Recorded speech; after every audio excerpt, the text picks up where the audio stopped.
Welcome to the Dash Mindset Podcast. I'm Sherry Zievenbergen. You were born, you're gonna die, and your adventure is your dash in between. So make the most of it. Unlock your potential in all aspects of your dash by embracing your uniqueness and living in a way that's authentic to you, not by doing more things, but by focusing on the right things. I'm a former corporate leader turned coach who's on my own journey, and I'm passionate about helping you on your journey too. So on the podcast, we'll explore how to live authentically by deciphering who you truly are and what you truly want. Are you ready to take a step toward designing your dash? Someday doesn't actually exist, so let's do it now. Hello, friends. Today I'm going to talk about a technique for getting out of a negative emotion spiral. We all get stuck in negative emotion from time to time, but generally speaking, we don't really learn how to get out. In fact, I think I spent a lot of my life just waiting for negative emotions to pass. I thought it was really just a matter of waiting because I didn't realize at that point in my life that I really had any other control in the matter. I knew I didn't want them. I mean, nobody really enjoys negative feelings, at least most people don't, but I wasn't always sure how exactly to stop them. I didn't know it was actually my thoughts that were causing my negative emotions, and I didn't know it was even within my power to change those. I thought waiting was really what I had to do. Now, just to be clear, I'm not suggesting the technique I'm going to share works for everything. In fact, I want to be clear that nothing I ever share works for everything. And I just want to emphasize that I am a huge proponent of therapy. Sometimes therapy is the best approach. I think everyone can benefit from therapy. I've had a therapist for years. It's awesome. It's just really hard to see and to work through the stuff that's in our own heads on our own, right? But aside from that, the majority of stuff in life isn't the really big stuff. In the grand scheme of things, the majority is the negative emotion we feel when we're cut off in traffic, or when we're out of bread, or when somebody's late to a meeting, or when our son says something in a tone that might derail us, right? So I want to share this technique for when you're working through that kind of stuff. Okay. So in episode 10, I talked about thoughts leading to our emotions and how our emotions are a result of our thoughts. So our thoughts lead to our emotions, which lead to our actions, and ultimately to our results. And I shared an approach for changing your negative thoughts. So feel free to use that one too from episode 10. Then in episode 11, I talked about how we all have negative thoughts, or saboteurs, as I referred to them. And those saboteurs hinder us. They sabotage us. And I shared a little bit about each of the 10 saboteurs that have been found from research. And we all have those at varying degrees. Okay. So that was episode 11. And by the way, I don't know if it's the former auditor in me that compels me to reference prior episodes each time, but I'm hoping it's helpful to you. And so I'm going to keep doing it. So it's partially because it's helpful, maybe a little bit because I'm a former auditor. So anyway, on today's episode, let's get on to today's episode. So I am an overall positive person. I can find the positive in nearly anything most of the time. Sometimes, maybe even often, to an annoying degree. I can be an annoyingly positive person, and I get that. And I'm reminded of that every morning when I say good morning to my husband, who is less than a positive person in the mornings. He's just not a morning person. And so his general response is not words necessarily, but just a look that says, please stop talking. That's what I get most mornings. So I know this about myself. I know I'm not for everyone. And I know for the people I am for, I'm not for them all the time. I get that. But I'm also a hypocrite. And here's an example. Last week I was sick, so sick. And if sickness works the same for you as it does for me, you'll understand. I had not put any time on my calendar for sickness, which I'm guessing is the case for you too. When you get sick, it just wasn't on the calendar. Yet there I was. I somehow managed to teach the grad class I usually teach on Monday night, or I always teach on Monday nights, went to bed, and I basically slept nonstop until Thursday afternoon. And then I was still exhausted. And I still slept a lot on Friday and Saturday too. So I went to bed Monday night, slept until Thursday afternoon, pretty much nonstop, and then a little bit on Friday and Saturday too. And if you're like me, you've had the thought at one point, or several. Oh man, it would be so great to sleep for a few days. Oh, that just sounds like bliss, right? Well, it turns out it actually kind of sucks. So, I had a fever too. I was achy. I had all the crud besides. I was sick, not just tired. And we've all been there. You know what I mean? We've all been sick. And I didn't have a choice. I had to do what my body was telling me to do. It wasn't a choice to get up and, be productive.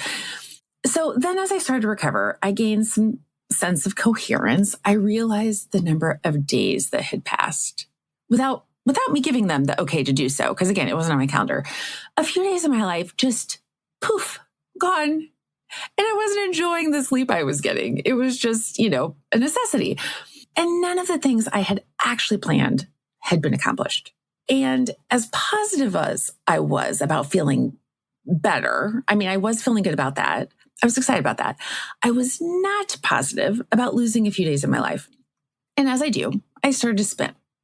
I started to focus on the problem, the fact that I had gotten nothing done, that I had promised certain people certain things by certain times, the fact that every call I had scheduled had been postponed, the fact that I had to figure out how to get everything done with fewer days of my life.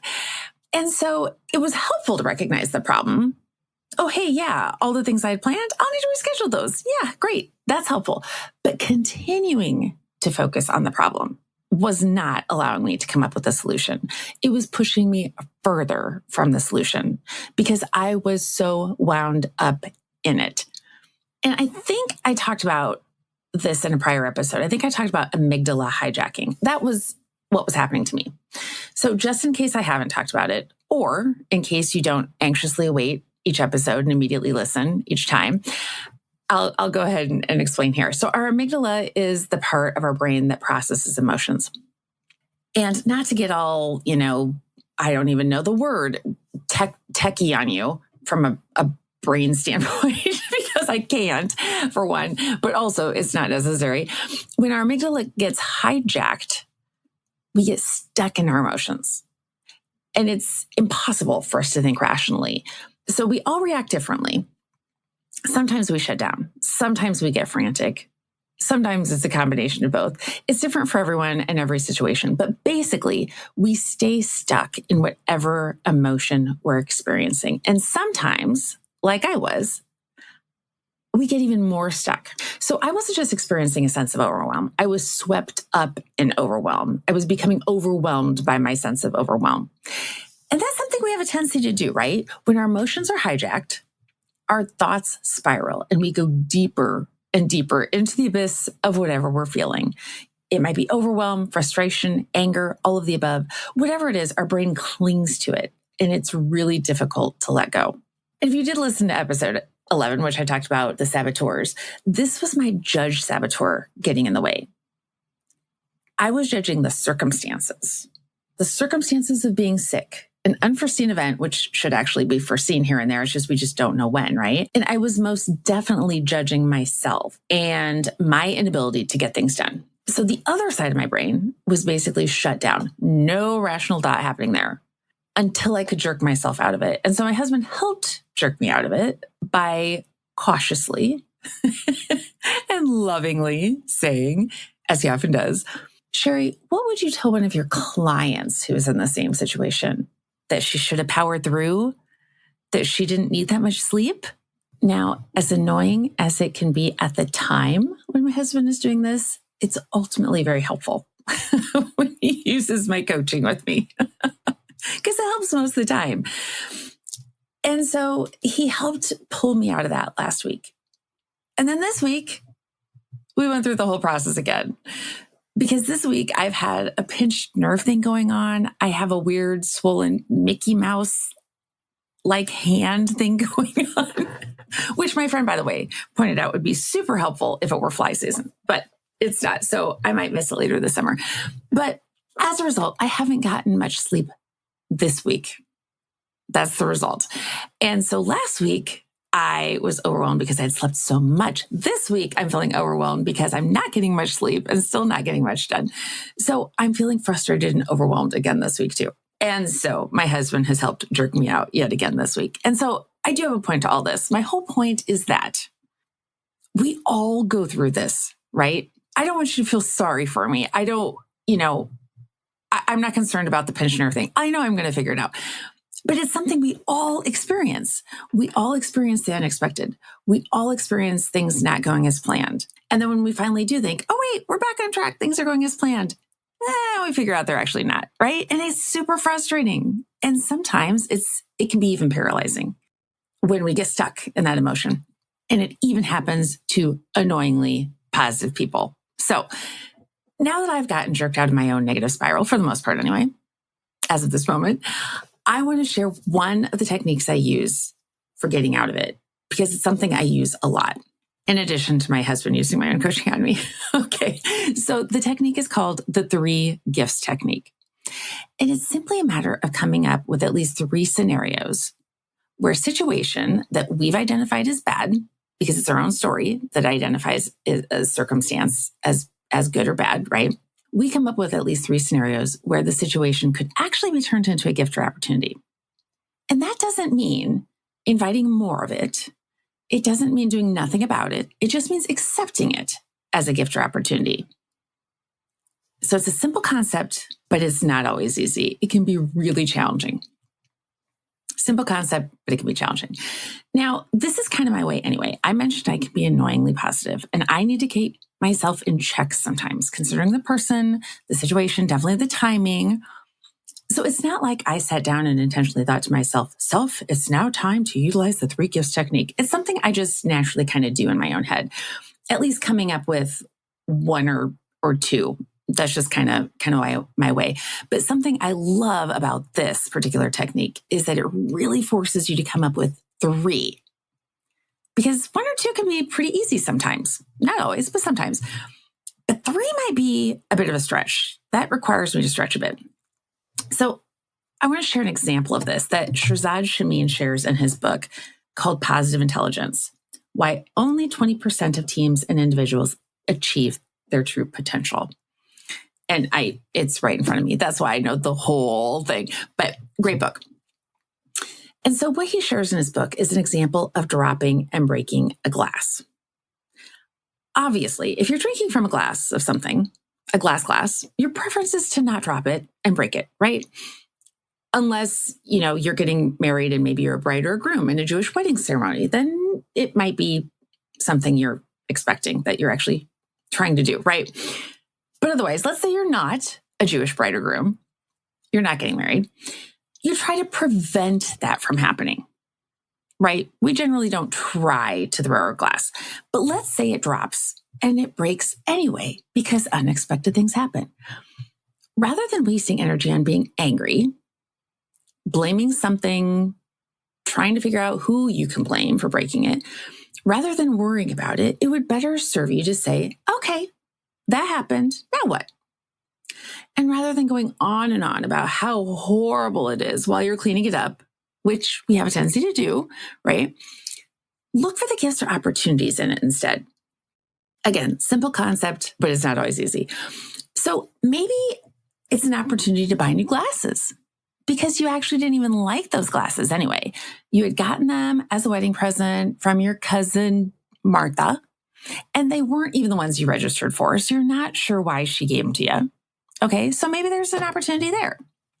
A second gift or opportunity might be that you realize you want to use plastic going forward because the neighbor kids are always over. It's making you super nervous that they're going to break your glasses, and plastic's more durable. And so, this is an opportunity to do that. That might be a second one. And maybe a third one, which, might be a stretch, is that you've been considering taking a glass blowing class at the local college. And this is an opportunity for you to take on a new hobby and do that. Now, I realize you might be thinking, seriously, Sherry, a glass blowing class? Come on. I get it. But if the alternative is stewing in your own negativity instead, just ask yourself, is this really serving me? Or would I rather consider some potentially outlandish gifts and opportunities instead? What's it going to hurt? If nothing else, you can at least be entertained by it, because so often we get so stuck in our negativity. We feel like, oh, this is helping. Worrying getting stuck in the negativity is helpful some way, but it's really not. I mean, obviously it's something we need to process. We need to process our negative feelings, but when we get stuck there, it's serving no one, especially yourselves. So for me, when I was sick, I was tired of being sick and I was tired of waiting in my overwhelm and watching it deepen. So instead, I shifted to thinking about the gifts and opportunities that came or could come from me being sick. It wasn't easy, but I knew that's what I needed to do. So what immediately came to mind for me was, okay, being sick had forced me to rest, which my body clearly needed. And that created the opportunity for me to step back, get out of some of the weeds I had been in, and just reset overall. So it gave me an opportunity to consider how I might approach some things a little bit differently rather than, being stuck in the weeds. Okay, nice. There was one. I was able to get on board with that pretty easily. It nudged me into being a little bit more positive. A second one was that I had lost a couple pounds while I was sick because I hadn't eaten for a few days. So that wasn't too bad. That was pretty easy to, consider a positive. So it had given me an opportunity to reset. I lost a couple pounds. Okay, cool. But then when it came time to think of a third one, I was getting a little stuck. So I was trying to stay focused on the fact that I had reset, I had lost a couple pounds. And then one night, my husband unknowingly solved it for me. I was talking like I do when I haven't talked to a lot of people, when I've been home for too long. And when I stopped for a moment, he said, "I'm excited for you to meet with people again." And there it was, my third gift, a renewed sense of excitement for meeting with people again. The break had given me an opportunity to reset. I had lost a couple pounds and I had a renewed sense of energy and a renewed appreciation for meeting with people, working with my clients and doing what I loved. And as a bonus, it gave my husband a renewed appreciation for my ability and desire to do that too. So there you have it. A couple examples of how to use the 3 gifts technique to shift your negative thoughts to positive instead and to find the gifts and opportunities in a situation. As hard as it can be, it is possible. And also make sure you take your vitamins, drink water, exercise, all the things. I mean, try to prevent it in the first place, right? But not everything is preventable. The unexpected happens. So on that note, if you would like help working through your own stuff and would like to focus on how you can make your life even better instead, take a look at my website. Take a look at the-mindset.com. Reach out to me from the contact page there. And we'll see how I can help. We'll see if we're a good fit because that is a super necessary part of the whole coaching process. So have an amazing couple weeks. I know you will. And I will see you again soon. Thanks. Bye. Thanks so much for listening to the Mindset podcast. If you enjoyed this podcast, please subscribe on your favorite podcast player, tell your friends, and leave us a review. Follow me on my social media platforms highlighted in the show notes and get in touch with me at the-mindset.com. Share the topics you'd like me to explore in future episodes. Thanks again for listening to the Mindset podcast. We'll see you next time. Design and differentiate your dash your way and make today amazing.